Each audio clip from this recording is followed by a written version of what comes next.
बिस्मिल्लाहिर्रहमानिर्रहीम अस्सलाम वालेकुम। पेट्स लैंड में खुश आमदीद। तो दोस्तों, इस वीडियो में मैं आपको एक ऐसे बर्ड लवर से मिलवाऊंगा जिसने 3 माह तक सर्दियों में अपने परिंदों को पानी इसलिए नहीं दिया कि सर्दियों में परिंदों को पानी की ज़रूरत ही नहीं होती। और हैरानगी की बात यह है कि इसके बर्ड बिल्कुल ज़िंदा हैं।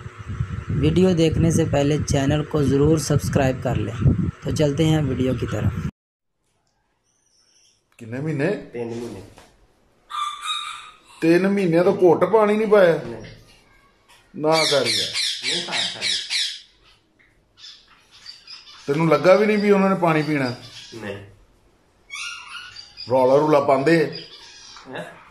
रौला पांदे बोलते ने कि नहीं कि चुप करके बैठे रहंदे? हुण ही बोलना शुरू किया, अगे तो घट वध बोलते सी, हुण शुरू होए। हां जी,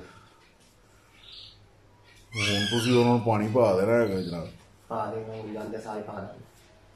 मेहरबानी करो, तुसीं 3-4 महीनों तो पानी नहीं पाया। अल्लाह दे बंदे उन्होंने ते अंदरों भावें मेदे खुश्क हो गए होने, सुक गए होने अंदरों ही, चल पा देने जाके नाड़ा सारियां सुक गई होनी।